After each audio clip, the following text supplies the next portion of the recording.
सदरचा पुनर्निरीक्षणाचा अर्ज न्यायदंडाधिकारी प्रथम वर्ग न्यायालय क्रमांक 4 अकोला यांनी संक्षिप्त फौजदारी खटला क्रमांक 3194/2020 कामी आरोपी क्रमांक 3 व 4 विरुद्ध चलनक्षम दस्तऐवज अधिनियमाच्या कलम 138 नुसार गुन्ह्याकरिता पारित इशू प्रोसेसच्या दिनांक 2 मार्च 2021 रोजीच्या आदेशाविरुद्ध मूळ आरोपी क्रमांक 3 व 4 यांनी दाखल केला आहे. पॅरा कुसुम ओरा हिच्या वतीने मुखत्यार नात्याने त्याचा मुलगा हर्ष याने सदर फिर्याद दाखल केली असून आरोपी क्रमांक 1 ही भागीदार फर्म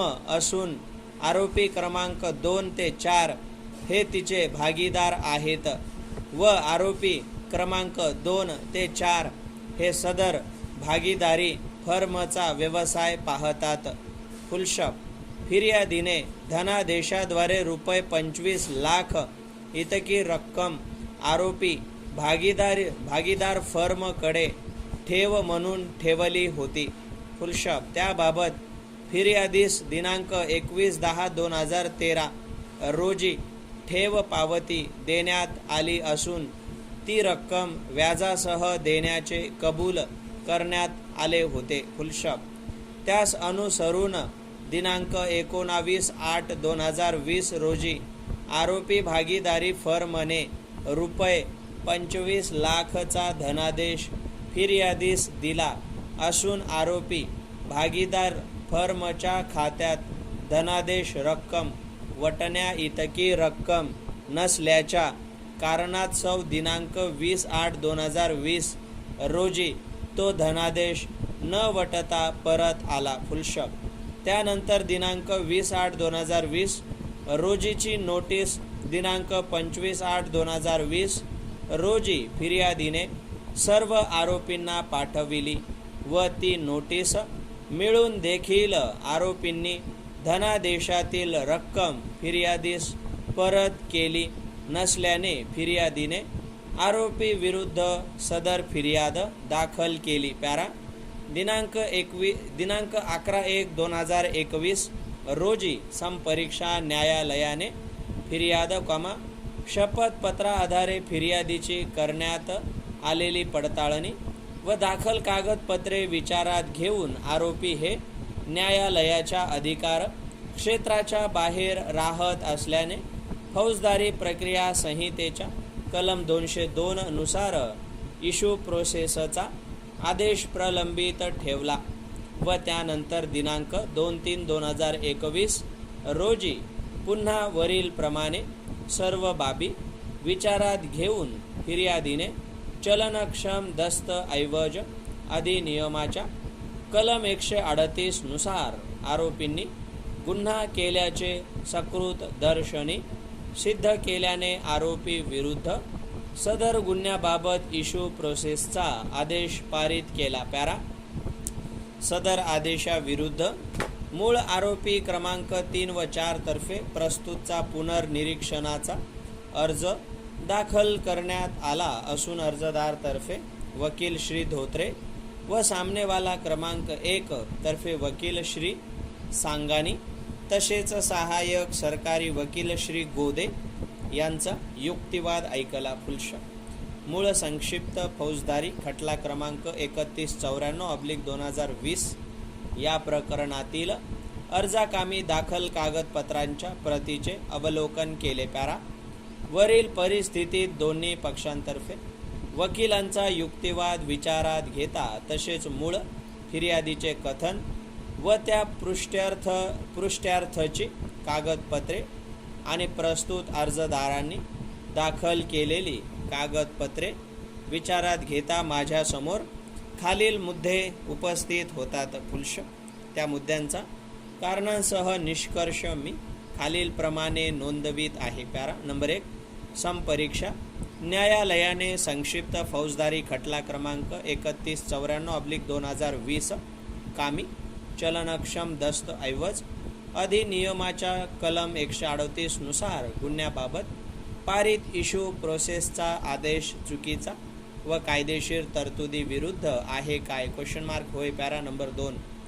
संपरीक्षा न्यायालयाने पारित केलेल्या आदेशांमध्ये या न्यायालयाद्वारा हस्तक्षेप करण्याची आवश्यकता आहे काय? Question mark.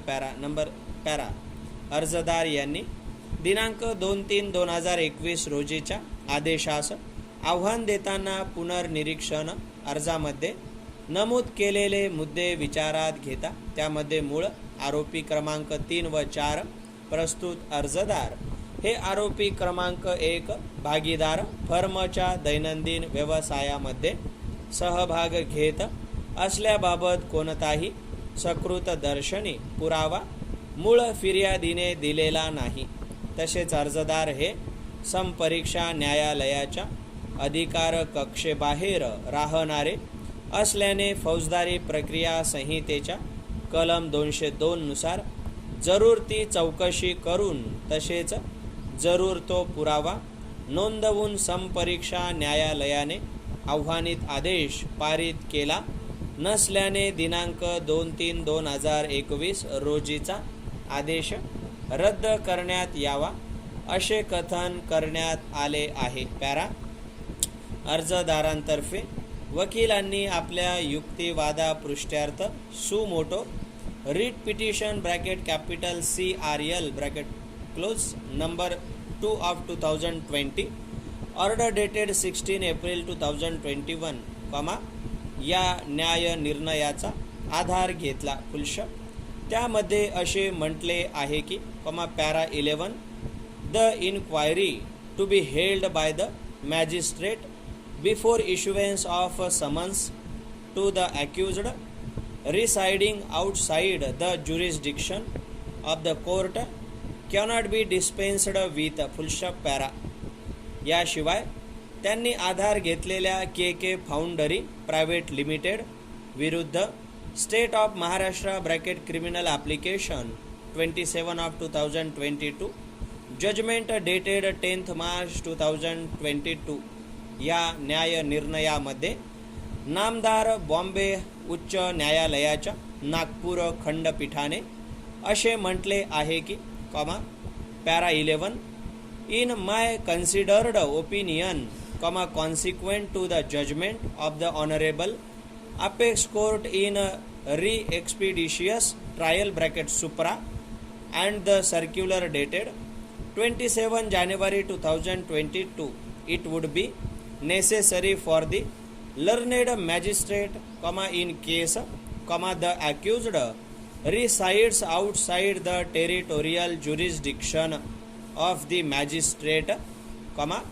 and if the magistrate feels it appropriate not to examine any witnesses to assist record reasons for doing so and the sufficiency of the material based upon the documents available to dispense with the recording of evidence as contemplated by the inquiry under section 202 of the capital CRPC has that force of action is held to be permissible by honorable apex court. Para तसेच अर्जदारातर्फे वकिलांनी आधार घेतलेल्या शिवशंकर ढोले विरुद्ध state of Maharashtra criminal writ petition number 716 of 2019 judgement dated 10th August 2021 या न्याय निर्णयांमध्ये नामदार बॉम्बे उच्च न्यायालयाच्या नागपूर खंडपीठाने असे म्हटले आहे की para 11 when the magistrate issued a process only upon perusing complaint and verification statement on oath by the complainant it is not sufficient compliance of section 202 of capital CRPC. Stop.